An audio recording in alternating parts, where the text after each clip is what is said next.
No doctor could save the billionaire's dying mother. The world's best minds failed, until a maid's 14-year-old daughter walked in and healed her within minutes. They called it the most advanced hospital in America, the place where money could buy miracles. But one woman was dying, and no one knew why. 20 doctors, a billion-dollar facility, every test known to science, all failing. Until a maid's daughter, 14 years old, sitting in a hallway with an old, leather-bound book, saw what no one else could. She didn't wear a badge. She didn't hold a degree. But in that moment, she carried the truth that could save a life or destroy her mother's.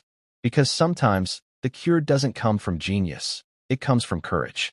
This isn't just a story about a dying woman in a luxury hospital. It's the story of how the invisible saw everything. And before I forget, where are you watching from today? Leave a comment below. Enjoy the story. The most expensive hospital in the country was failing. One woman was dying from a mystery no doctor could solve. The only person who saw the truth was not on the medical staff. Sunlight streamed through windows taller than a man. It did not warm the hallway. The light only seemed to make the Italian marble floors colder, the silence heavier. This was the summit wing at Cedar Crest. It was not truly a hospital. It was a five-star hotel for the very sick and the very wealthy. Here, visiting hours did not exist. Chefs prepared anything a patient desired. The air was filtered, smelling faintly of clean linen and money. Medical equipment was hidden behind polished mahogany panels. Privacy was the ultimate luxury. Susan Vance pushed her cleaning cart down the long hall. She was a woman of 42, with quick, quiet movements.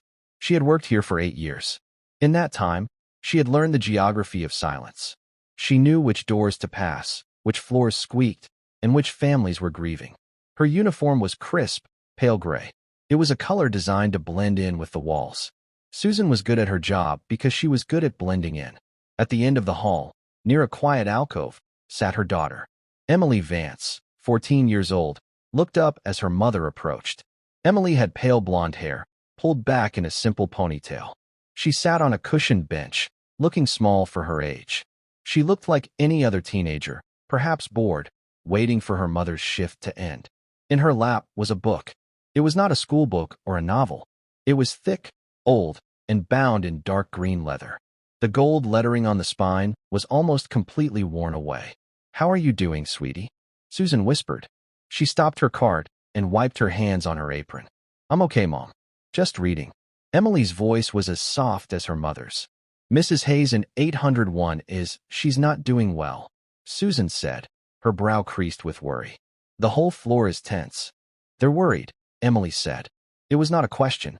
Her son is Mr. Mark Hayes, the one who owns the shipping company. He's been here all week. He looks awful. Susan sighed and picked up a spray bottle. "I have to do her room. Dr. Monroe is having a meeting. They're trying to figure it out." "Okay, Mom. I'll wait here." Emily gave her a small, reassuring smile. Susan nodded and pushed her cart toward room 801. She paused. "Emily, please, stay right here. Don't wander. Nurse Klein is on shift, and she's already particular." "I won't. I promise." Susan hurried away. Emily watched her go. She knew particular meant Nurse Klein hated seeing a 14-year-old girl in the most exclusive medical wing in the state. It was summer break. Susan's shift was 12 hours long. There was nowhere else for Emily to go, so she waited, and she watched. From her alcove, Emily could see the nurse's station. She could see the door to the conference room where the doctors met, and she could see the entrance to Suite 801. She had been watching for 4 days. She saw patterns that others missed. The door to the conference room opened. A group of men in white coats walked out. They looked tired and angry. Dr. Albert Monroe, a man of 58, was the leader. He was tall, with silver hair and a voice that never needed to be loud. He was the chief of diagnostics. He looked at the chart in his hand as if it had personally offended him. "It makes no sense, gentlemen," Dr. Monroe said. His voice echoed slightly. "We have run every panel. Her liver enzymes are erratic. Her kidney function is declining. And her heart, the arrhythmia is completely unpredictable." Dr. Ben Carter, at 30, was the youngest on the team. He shifted his feet. "Albert, her neurological symptoms are worsening, too. The confusion, the fatigue. It seems systemic. Could it be environmental? Something in her room?" Dr. Monroe gave him a cold look. "Doctor, This is the summit wing. The air is cleaner than a microchip factory. We tested her food. We tested the water. It is not environmental. But the decline is too fast for simple old age, Dr. Carter insisted. She is 81 years old, Dr. Monroe snapped. The body fails. We are missing the underlying disease. Go back to the labs. Rerun the autoimmune panel. Look for something rare. The doctors scattered, looking defeated. Emily watched them go. She had heard this conversation, or one like it, every day. The doctors were looking for one big, complicated answer. They were looking for a zebra in a field of horses. She looked down at her book. It was her grandfather's. Her grandfather was Captain Robert Mitchell. To the world, he was a decorated war veteran, a Green Beret, a legend in units that did not officially exist. To Emily, he was just Cap. Cap had been a medic in the deep jungles of Vietnam. He wasn't just a medic who set bones and stitched wounds. He was a field biologist.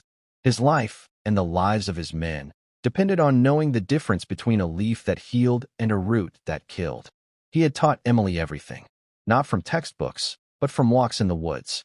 The world is full of whispers, Em, he used to say, his voice rough. Most people are too busy shouting to hear them. But nature always tells the truth. You just have to learn its language. This book was his Bible, Mitchell's Guide to Field Botany and Toxinology. He had written it himself.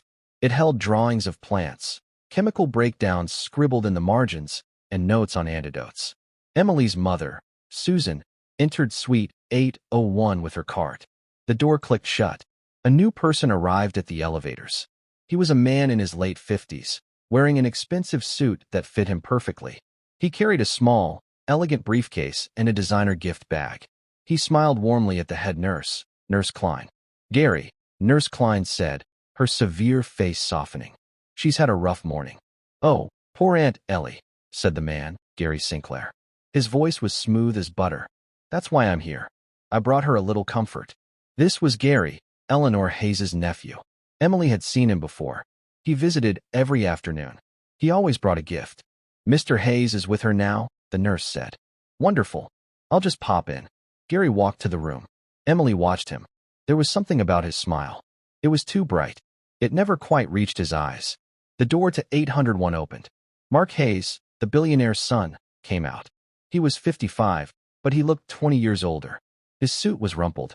He hadn't slept. He ran a hand through his thinning hair. Gary, you're here. Mark, how is she? Gary put a comforting hand on his cousin's shoulder. Worse, Mark said, his voice thick. They don't know. They have no idea. They're the best in the world, and they're telling me my mother is just dying. And they don't know why. Now, Gary said. We must keep faith. I brought her that special tea she loves. The calming blend from Switzerland. It always helps her rest. I'll have the nurse make her a cup. Thank you, Gary. You're a good man. Gary smiled. She's my favorite aunt. It's the least I do. Gary went into the room. A moment later, Susan slipped out with her cart. She looked pale.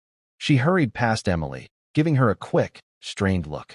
Almost done, sweetie, she whispered, before rushing to the utility closet. Emily waited. 10 minutes later, Gary Sinclair came out of Suite 801. He handed a beautiful, dark blue tin to Nurse Klein. Here is that chamomile blend she loves, Gary said.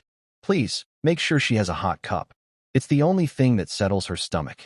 Of course, Mr. Sinclair. Nurse Klein took the tin. Gary patted her hand. You're a saint. He walked to the elevator, adjusted his tie, and was gone. Nurse Klein immediately went to the nutrition station to prepare the tea. Emily watched it all.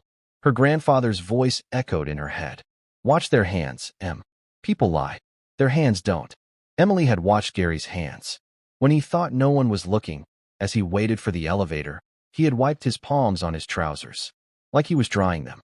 A smell wafted from the nutrition station. Chamomile. Sweet and grassy. But Emily's nose twitched. Underneath the chamomile, she caught another scent. Faint. Bitter. It smelled like burnt almonds. Emily opened her grandfather's book. She turned past the sections on mushrooms and snake venom. She went to the chapter on cardiac poisons. She found the page she was looking for. A detailed drawing of a beautiful flower with bell-shaped purple blossoms. Digitalis purpurea. Foxglove. Below the drawing, her grandfather had written a note in his precise, strong handwriting. Folk name, Dead Man's Bells. Poison is cumulative. Small doses over time build up. Mimics heart failure and old age. Symptoms: nausea, confusion, weakness, slow pulse. A classic sign: patient complains of yellow halos around lights. Easy to miss, hard to trace. Emily felt a cold knot tighten in her stomach. She had heard the nurses talking yesterday. They were swapping notes. One of them had said, "It's the strangest thing. Mrs. Hayes keeps complaining that the lights are too yellow." We checked her eyes. There's nothing wrong with them. Emily looked at the door to Suite 801. She looked at her mother, who was now quietly mopping the hall far away from her. She knew. This 14-year-old girl, sitting in a hospital hallway with a dead man's book, knew something that 20 specialists did not. Mrs. Hayes wasn't dying. She was being murdered. The world shrank to three things: the book in her lap, the click-click-click of Nurse Klein stirring the tea, the thumping of her own heart. Emily's hands were ice cold. She stared at the words cumulative poison. Small doses over time build up. The daily visits. The special tea. The stomach aches that the tea was meant to soothe. It wasn't soothing the sickness. It was the sickness. Gary Sinclair was giving his aunt comfort that was stopping her heart. Emily looked up. Nurse Klein was at the nutrition station. She poured boiling water from a silver kettle into a fine china cup. The steam rose in a column. She dropped an infuser, heavy with tea leaves from the blue tin, into the water. The clock on the wall read 3:15 p.m. In 2 minutes, that tea would be steeped. In 3 minutes, it would be at Eleanor Hayes's bedside. Emily felt a surge of panic, cold and sharp. She had to do something. She stood up. The heavy leather book slid from her lap and hit the marble floor with a loud thwack. Nurse Klein looked up instantly, her face a mask of annoyance. "Shoo, this is a hospital, young lady, not a library." Emily's face burned. "Sorry, I dropped my book. I can see that." Nurse Klein turned back to the tea. She tapped her foot, impatient. "You should be in the downstairs lobby, not up here. My mother is just finishing." Emily started, her voice barely a whisper. "I know where your mother is." Nurse Klein pulled the infuser out. She placed the cup and a small silver spoon on a serving tray. She should know better than to have a child lingering in the summit wing. The nurse's words were sharp. They were meant to hurt.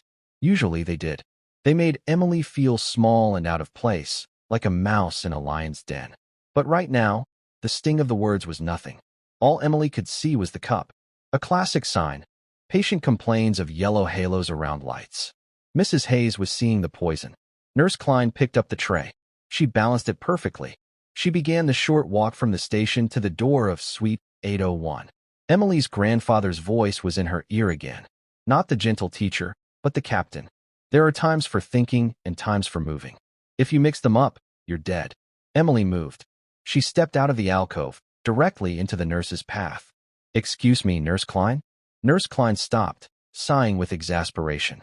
"What is it?" "I am delivering medication." "That's not medication," Emily said. Her voice was shaking, but it was clear. Nurse Klein's eyes narrowed. "It is herbal tea, ordered by the patient's family to provide comfort. Now move aside. Please, don't give it to her." "That is enough." Nurse Klein tried to step around her. Emily stepped with her, blocking the way. "It's the tea. It's making her sick." A flicker of shock crossed the nurse's face, quickly replaced by rage. "How dare you? You are a maid's child. You know nothing. You are interfering with patient care.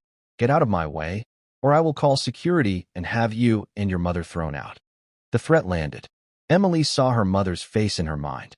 The long hours, the tired feet, the fear she always had of losing this job, the best-paying job she'd ever had. Susan was coming back down the hall, pushing her mop bucket. She was still far away, but she could see them. She saw her daughter standing in front of the nurse. A look of pure terror crossed Susan's face. "Emily," Susan called out, her voice tight with panic. "Emily, leave the nurse alone. Get back here." But Emily held her ground. She looked at the cup. She looked at Nurse Klein's angry face. "It's poison," Emily said, louder this time. "It's foxglove." "That's it." Nurse Klein lunged forward, trying to push past. Emily didn't try to stop the nurse. She did the only thing she could. She reached out and knocked the tray. It was not a subtle move. It was a child's desperate, clumsy act. The tray tilted. The china cup, the spoon, the silver kettle, they all went flying. The tea, scalding hot and pale yellow, splashed across the floor. The cup shattered with a sharp crack. A splash of hot liquid hit Emily's hand. She cried out, a short, sharp gasp of pain. Silence. The hallway was suddenly, absolutely still. Nurse Klein stood frozen, her white uniform splattered with tea. Her face was pale, then flushed a deep, angry red. She was shaking with fury. You did that on purpose, she hissed. Susan ran up, dropping the handle of her mop bucket. It clattered loudly on the floor. Oh my goodness. Nurse Klein. I am so sorry. Emily. Susan grabbed her daughter's arm. What is wrong with you? Are you crazy? Susan was crying, frantic with fear. Ma'am, I will clean it up. I'll pay for the cup. Emily, apologize. Apologize right now. The door to Suite 801 opened. Mark Hayes stood in the doorway. His eyes were red-rimmed. He looked from the shattered cup to the furious nurse, to Susan, who was shaking her daughter. What is going on out here? His voice was gravel. My mother is trying to rest. Mr. Hayes. Nurse Klein's voice was high and tight. I am so sorry for the disturbance. This girl, she assaulted me. She threw the tea on the floor. On purpose. Just then, Dr. Ben Carter came out of the conference room, drawn by the noise. He saw the scene and hurried over. What happened? Is everyone all right? He was the first to notice Emily cradling her hand. You're burned, he said, gently reaching for her arm. She's fine. Nurse Klein snapped. She needs to be removed from this floor. Her mother should be fired for this. Susan flinched as if she had been struck. Please, sir. Mr. Hayes. Dr. Carter. She just tripped. She's just a girl.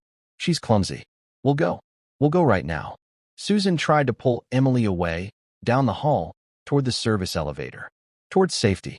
But Emily yanked her arm free. Her hand was stinging, a bright red patch growing on the skin.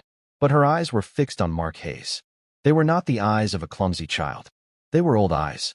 They were her grandfather's eyes. I'm sorry I spilled it, Emily said, her voice echoing in the quiet hall. But I'm not sorry it's gone. Everyone froze. Mark Hayes stared at her. His gaze was intense. He was a man who built an empire. He knew how to read people. He saw the defiance. He saw the certainty. Why? Mark asked. His voice was quiet. Why did you do that? Nurse Klein spoke first. Mr. Hayes, don't listen to her. She's delusional. She said the most awful thing. She said, let her speak, Mark said. Dr. Monroe, the chief of diagnostics, arrived. He took in the scene with a dark expression. Nurse? What is this? She's making wild accusations, doctor, Nurse Klein said. Mr. Hayes, Susan pleaded, tears streaming down her face. Please. She doesn't know what she's saying. We're leaving. Why? Mark asked Emily again, ignoring everyone else. Emily took a breath. She pointed at the spilled tea, which was already cooling on the marble. Because it's poison. The word hung in the sterile air. Dr. Monroe stepped forward. What did you say? She's insane, Nurse Klein said, crossing her arms. She's accusing Mr. Sinclair of poisoning his own aunt. She called it foxglove. Dr. Monroe scoffed. A small, sharp, ugly sound. Foxglove? Digitalis. He looked at Emily with open contempt. Child, Digitalis is a heart medication. We are not fools. We would have seen a Digitalis overdose on her charts. Her levels are normal. That's why you can't find it, Emily said, looking right at the chief doctor. She refused to be cowed. You're looking for the medicine. You're not looking for the plant. The medicine is just one part. The raw plant, the leaves, it has other things in it. Things that build up. Things that don't show up on a normal blood test. She looked at Dr. Carter. You said her symptoms were systemic. You said it was environmental. It is. It's in the tea. Dr. Carter stared at her, his mouth slightly open. This is the most ridiculous thing I have ever heard, Dr. Monroe said. He turned to Susan. Madam, your services are no longer required here. Take your daughter and leave the premises. Susan let out a small, strangled sob. It was done. Her life was over. She grabbed Emily's arm. Come on, Emily. We're going. Wait. The word was quiet, but it had the force of a command. Mark Hayes had not moved. He was looking at the dark blue tin Nurse Klein had left on the nutrition counter. He looked back at Emily.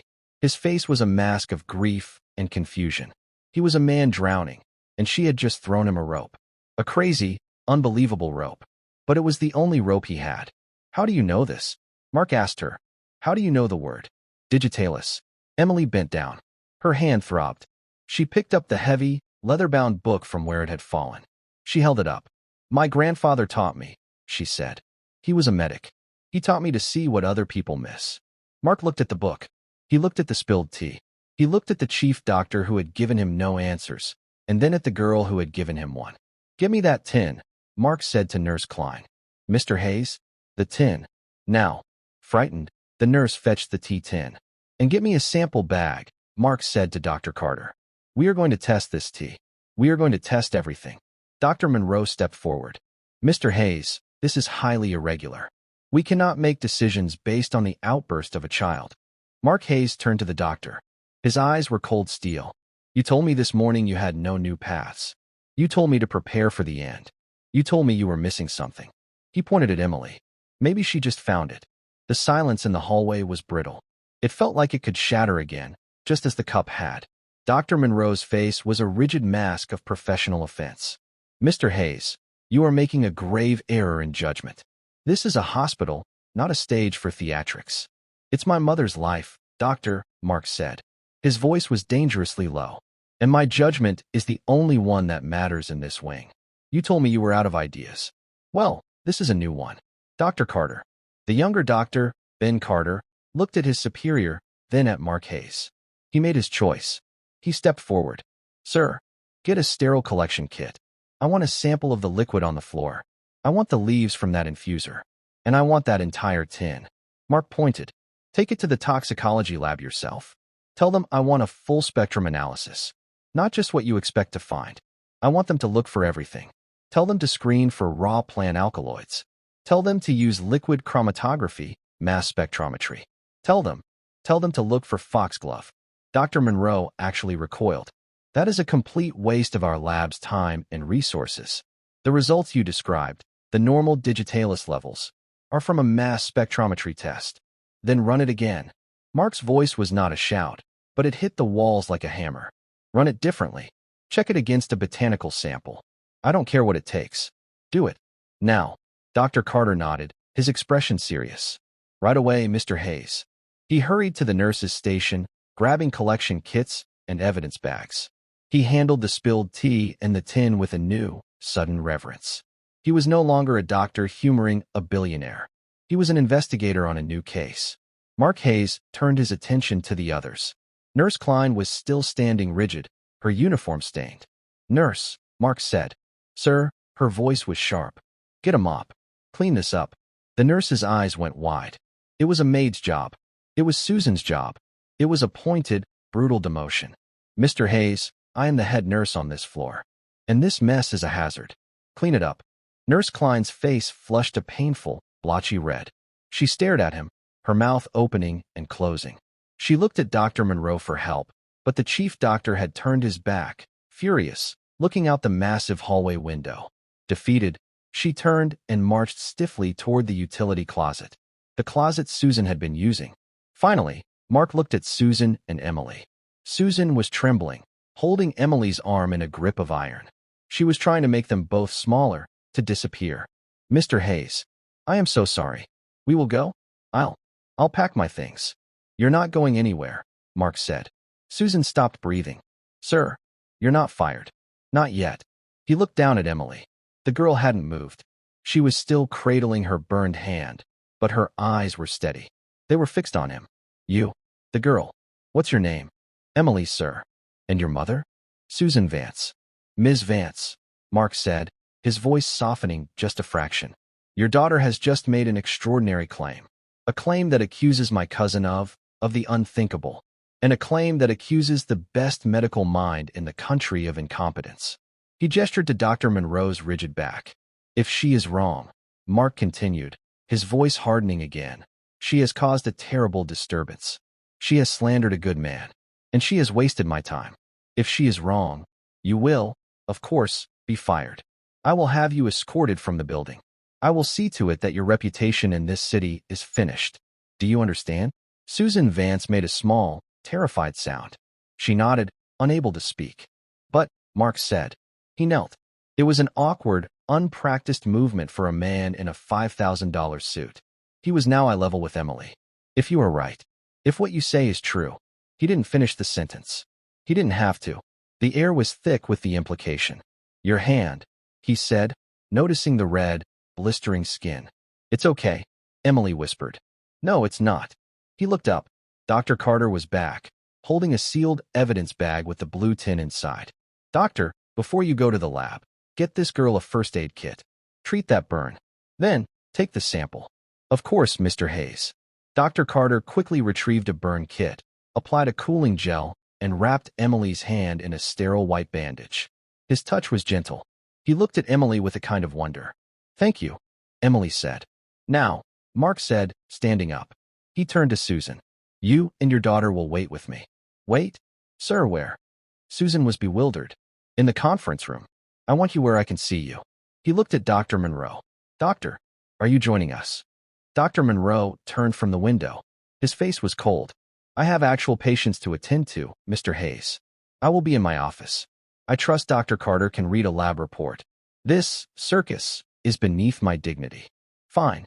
Your dignity is your own concern. My mother is mine. Mark Hayes gestured to the glass-walled conference room. After you, Miss Vance. Susan, pale and trembling, walked on unsteady legs into the room. Emily followed. She paused in the doorway and looked back. Nurse Klein was mopping the floor, her movements stiff and angry. Dr. Carter was already halfway to the elevators, holding the evidence bag as if it were a bomb. Dr. Monroe was gone. The entire power structure of the summit wing had just been turned upside down. Emily took a breath and walked into the conference room. Mark Hayes followed and shut the door. The sound was a quiet, expensive click. The room was as luxurious as the rest of the wing. The table was a single piece of dark, polished wood, large enough to seat 20 people. Leather chairs surrounded it. One wall was glass, looking out over the hospital's private garden. Mark Hayes did not sit at the head of the table. He took a chair by the window. He gestured for Susan and Emily to sit, but not at the table. He pointed to two smaller, cushioned chairs in the corner. The message was clear. They were not his guests. They were on trial. Susan sat immediately, perching on the edge of the cushion. She looked like she might faint. Emily sat beside her. She placed her grandfather's book on her lap. The silence was the worst part. Minutes passed. 5, 10. Susan was twisting a loose thread on her gray uniform. Her lips were moving, but no sound was coming out. She was praying. Mark Hayes simply stared out the window. His phone buzzed on the table. He ignored it. It buzzed again. And again. Emily sat perfectly still. She focused on the rhythm of her breathing, just as her grandfather had taught her. In the jungle, waiting is the hardest part, Cap had told her. The enemy is the noise in your own head. Don't listen to it. Listen to the world. Wait for the signal. She was waiting for the signal. Finally, Mark Hayes spoke, his voice quiet, not looking at them. That book. Emily jumped slightly. Sir, the book on your lap. You said your grandfather gave it to you. Yes, sir. He wrote it. This made Mark turn his head. He looked at the worn leather volume.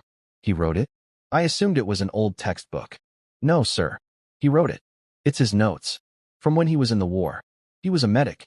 But he was more. He was a botanist. He studied plants. Especially the ones that could hurt you. He had to keep his men safe. A war hero, Mark mused. He picked up his phone and finally looked at it. His brow furrowed. The lab will take time. At least an hour. Maybe more, to run the right tests. He put the phone down. He looked at Emily again, his gaze sharp and analytical. He was sizing her up, like a business opponent. Why did you do it, Emily? Really, don't give me the hero speech. Why did you knock that tray over? You heard what Nurse Klein said. You heard your mother. You knew she would be fired. You did it anyway. Susan drew in a sharp breath. Mr. Hayes, please, she's just a child. She is not just a child, Mark said, his voice cutting. A child would have cried. A child would have been scared of the nurse. She was not. She was scared of that cup. What? Emily looked at her mother, then at Mark. Because you were the only one who believed me, Emily said. Mark frowned. I didn't believe you. I was in the doorway. No, Emily said, shaking her head. Not then. Before. 4 days ago. When you first got here. You were arguing with Dr. Monroe. He said your mother was of an advanced age and that these things happen. And you got very quiet. And you told him, my mother was playing tennis last month. This is not age. This is something. Find it. Mark Hayes stared at her. He remembered the conversation. It had happened right by the elevators, in hushed, angry tones. You heard that? I hear everything, Emily said simply. I sit in the alcove. People, they don't see me. They talk like I'm a piece of furniture. And you heard the nurses? Mark guessed. Yes, talking about the yellow lights. My grandfather's book says that's a classic sign of foxglove poisoning. They thought it was just her eyes failing. And my cousin? Gary. Mark's voice was tight. You are accusing my family. He brings the tea, Emily said. Every day?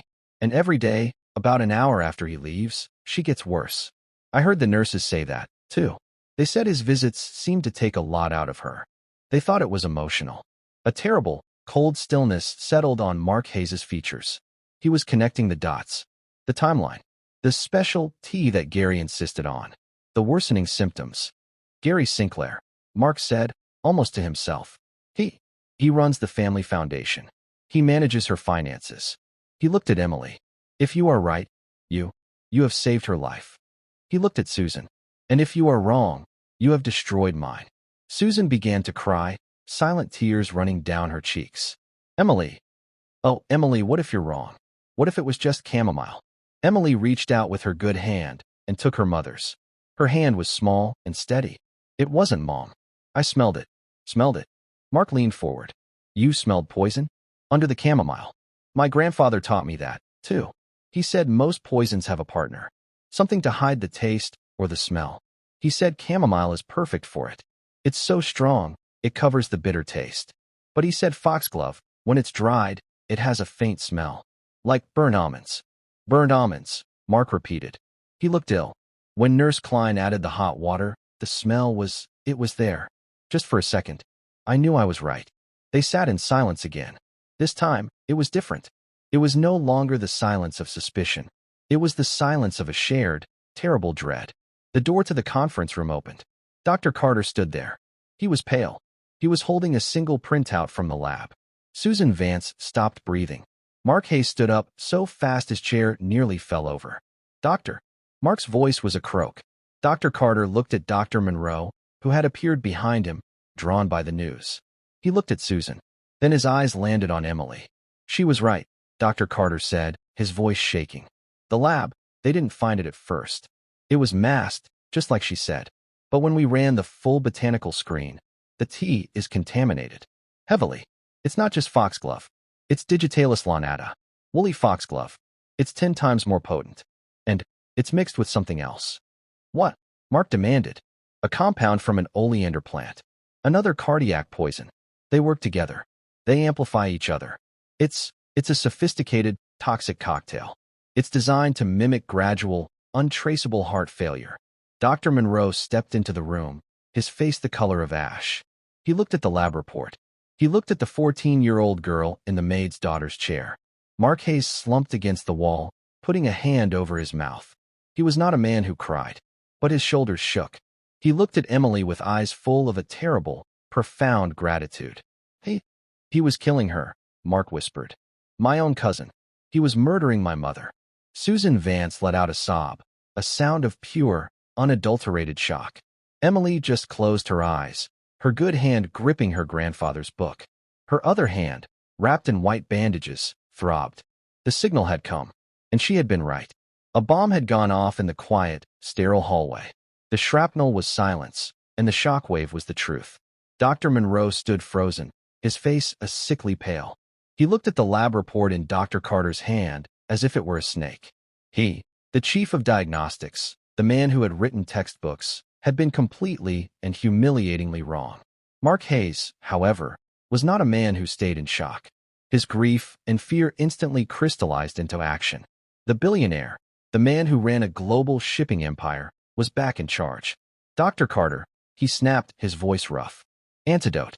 Now. What is it? Dr. Carter, jolted, looked up. It's digitalis toxicity.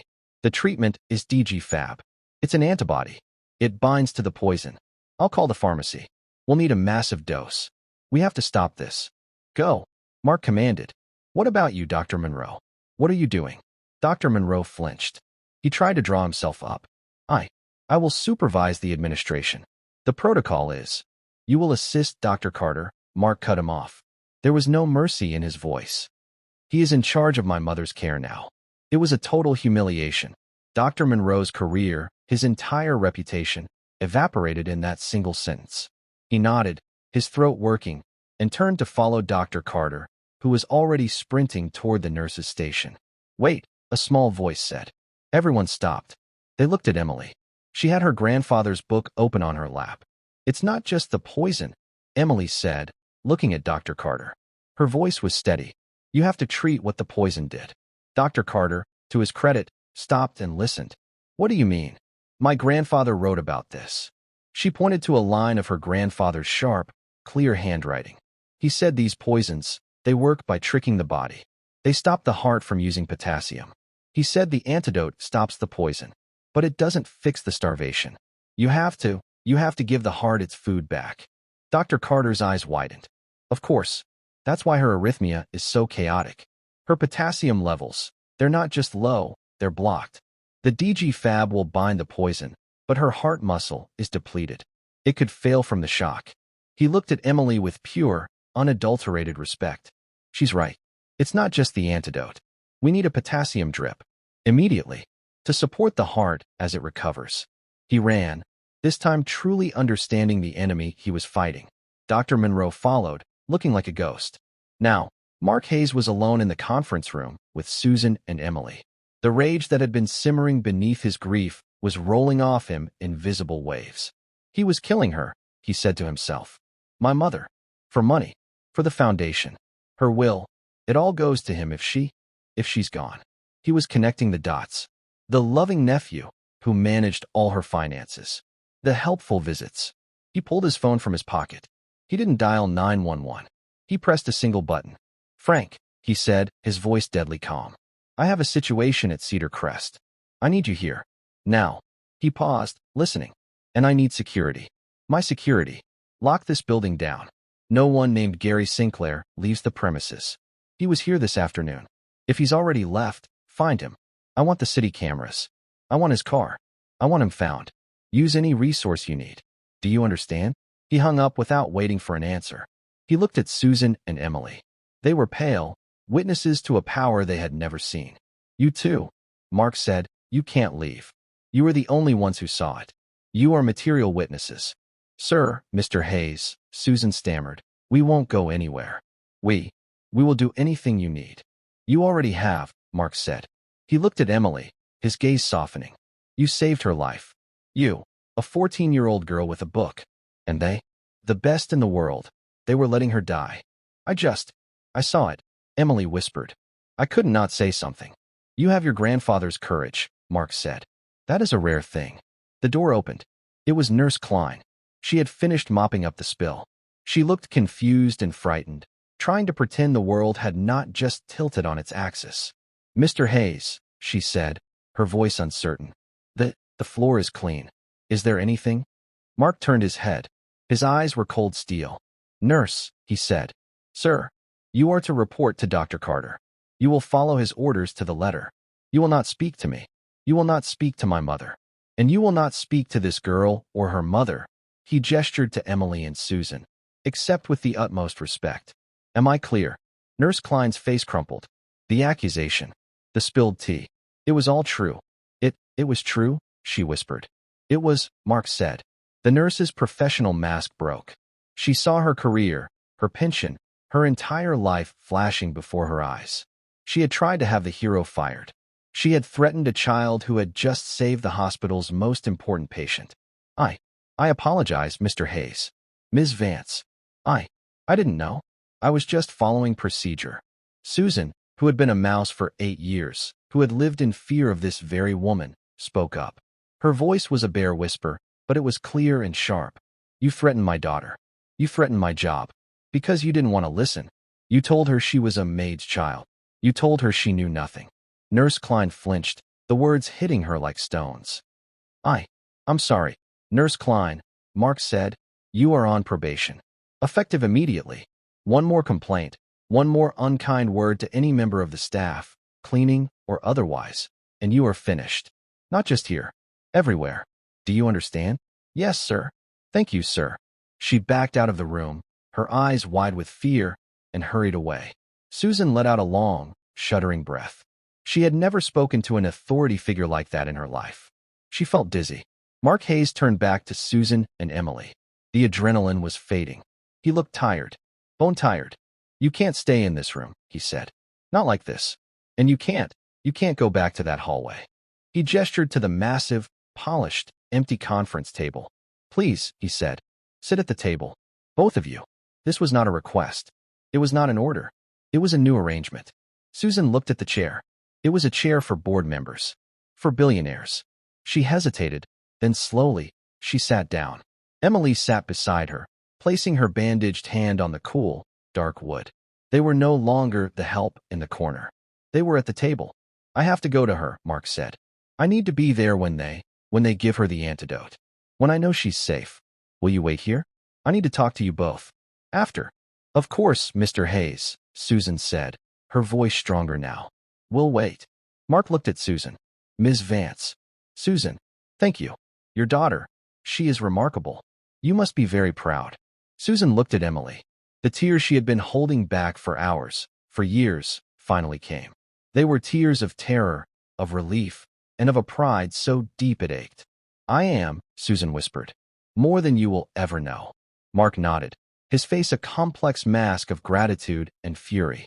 He turned and left the conference room. He strode down the hall to Suite 801, a man ready for war, and pushed the door open. Susan and Emily were left alone. The massive, luxurious room was completely silent. They were two small figures at a giant table. Emily's hand throbbed under the bandage. She was exhausted. She finally let her shoulders slump. "Emily," Susan said, her voice thick. You were amazing. You were just like him. You were just like Cap." "I was so scared, Mom," Emily admitted. "I know, sweetie. Me too." Susan slid out of her chair and moved to Emily's. She wrapped her arms around her daughter, pulling her close. "But you did it. You were brave, and you were right. You saved that woman's life."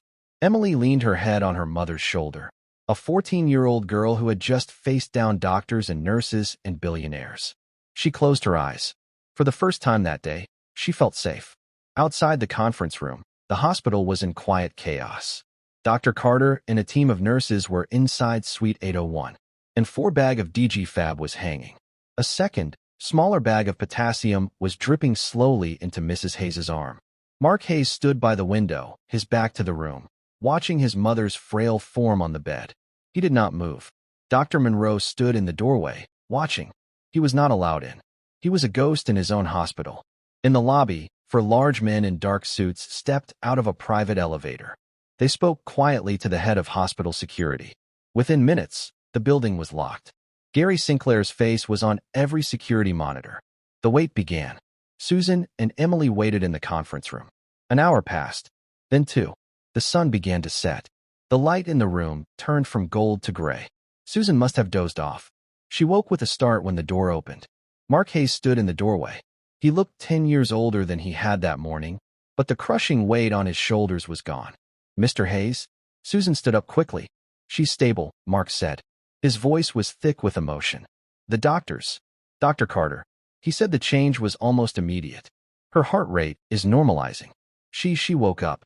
Susan put her hand to her heart. "Oh, thank God. She asked for me," Mark said, a small, stunned smile on his face. "She knew who I was. The yellow halos are gone." She said the lights looked white again. He walked into the room, not as a commander, but as a grateful son. "She is not out of the woods," he said. "It will be a long recovery.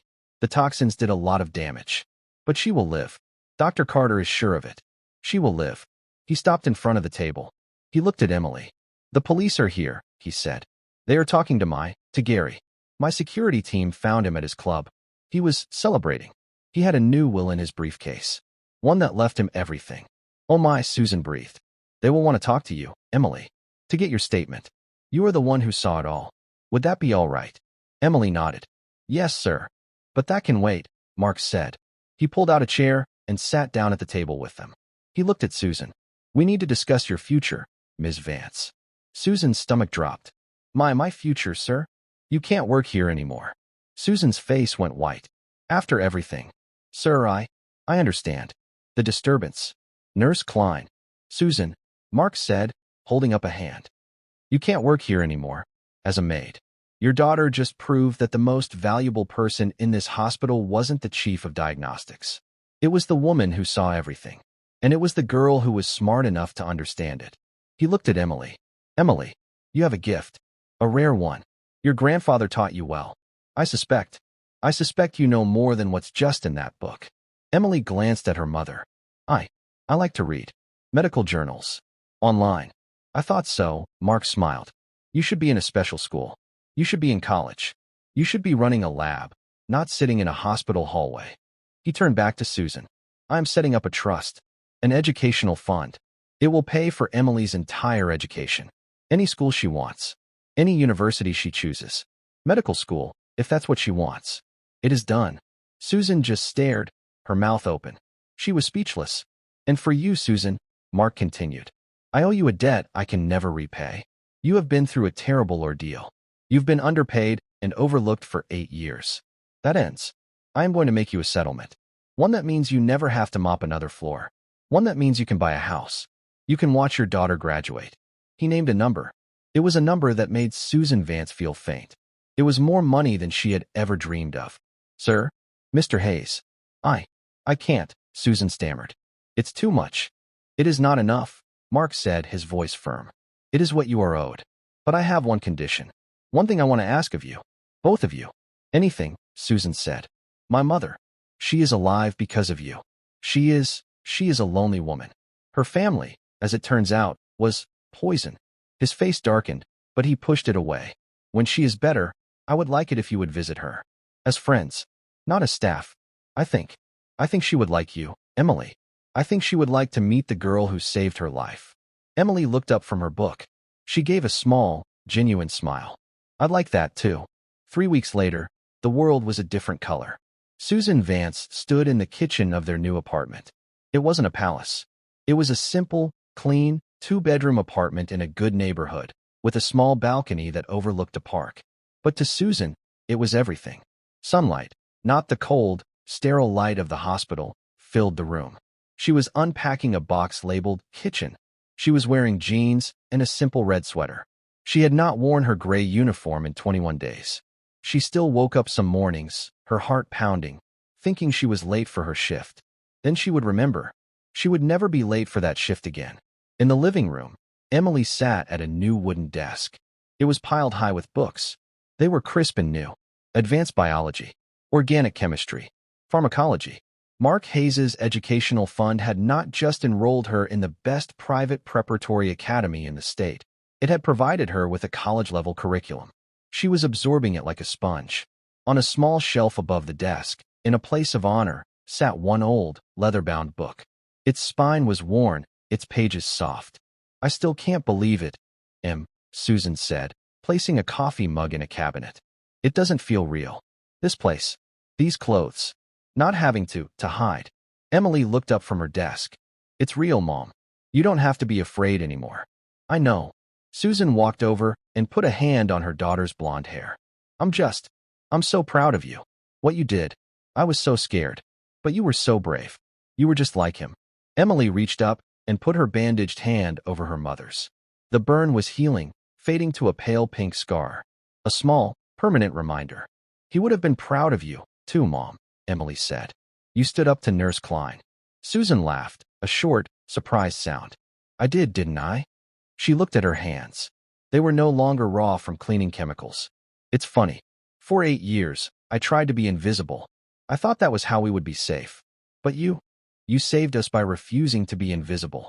I couldn't let her die, Emily said, her voice quiet. I knew what I knew. Cap always said, knowing the truth doesn't mean anything, Em. It's acting on it that changes the world. A small, expensive-looking envelope sat on the desk. It was thick, cream-colored cardstock. We should get ready, Emily said, tapping the envelope. He's sending the car at 2. Susan's stomach fluttered. I'm nervous. Visiting. Like we're equals. We are, Emily said simply. The Blacktown car was silent as it drove. This time, Susan and Emily were not in the service entrance. They were driven to the grand front lobby of the Summit Wing. The automatic doors slid open. Mark Hayes was waiting for them, not in a rumpled, worried suit, but in a pressed, casual shirt, and slacks. The grief was gone. He was smiling. Susan. Emily. Thank you for coming. Mr. Hayes, Susan said, nodding. It's Mark. Please. After what you've done. Mr. Hayes is for the people I'm about to fire. He said it with a small, sharp edge of humor. They rode the private elevator up. The hallway was just as Emily remembered it. Cold, marble, and silent. But today, it held no fear.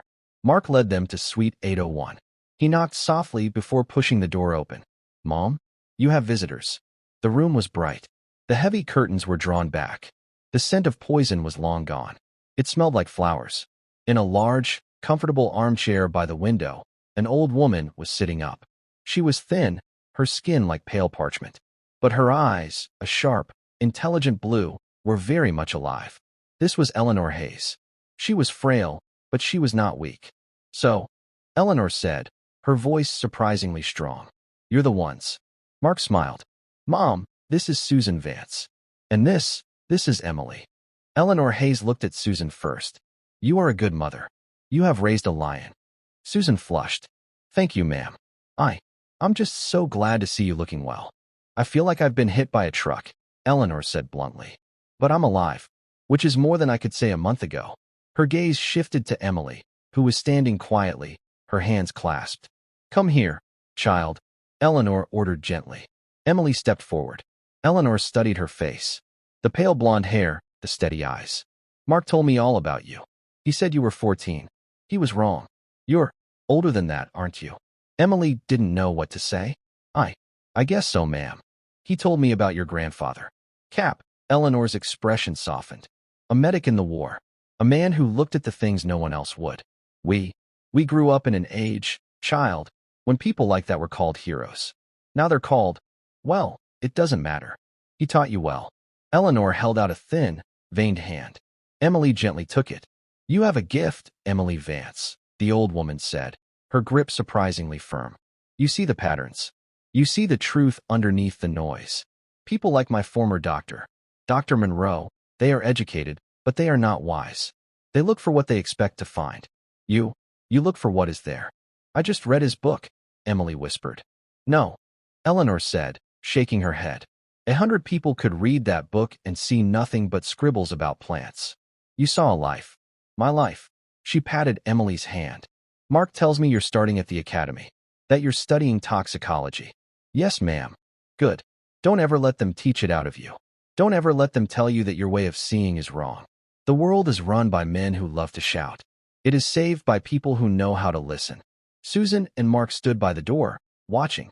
Two parents, from two ends of the world. They were united by the small, quiet girl who was now holding the hand of the billionaire's mother. Thank you, Eleanor said, her blue eyes locking with Emily's. For my life. You're welcome, Mrs. Hayes, Emily said. 6 months later, a university lecture hall. The room was oak-paneled, old and respected. It smelled of floor polish and old paper. This was not the academy. This was a special guest seminar at the university's medical school. Emily, now 15, sat in the front row. She was the youngest person in the room by a decade. The other seats were filled with medical students and postgraduates, all of them looking serious, all of them taking notes on laptops. Emily took notes in a simple spiral notebook. Her handwriting was as clear and sharp as her grandfather's. At the front, a distinguished professor, a woman with kind eyes, pointed to a complex diagram on the screen. And so, the professor said, we have a classic diagnostic puzzle. A patient presents with chaotic arrhythmia and systemic failure. All standard toxicity panels come back negative. The patient is declining. You are the doctor. What do you miss? The room was silent. The med students looked at their screens, at their notes. They were searching for the textbook answer. Anyone? The professor asked. A hand went up. A small hand, the back of it marked by a faint pink scar. The professor's eyes lit up. She had been waiting for this. Yes, Ms. Vance. Emily stood up. The room felt large, but she was not afraid. She was not a maid's daughter in a hallway. She was not invisible. She was a guest of honor. She looked at the chart. She saw the patterns. You're not missing a what, Emily said, her voice clear and carrying in the quiet hall. You're missing a how. You're running a panel for a single refined toxin. She pointed to the screen. But the symptoms, they aren't singular. They're cumulative. They're synergistic. You're not looking for a pill. You should be looking for a plant. The entire room turned to look at her. The professor smiled. Emily took a breath, the quiet confidence of her grandfather, of her mother, of Eleanor Hayes, and of her own hard-won knowledge settling over her. She was here. She was seen. She was heard. And she was just getting started. And that's where we'll pause the story for now. I hope it gave you a chance to step back from the day and simply breathe for a while. Maybe you were listening with a cup of tea, sitting by the window, or settling in for a calm evening. Tell me about it in the comments. I love hearing where these stories find you. And if you'd like to keep joining me for the next one, liking and subscribing really helps. Thank you for spending this time with me.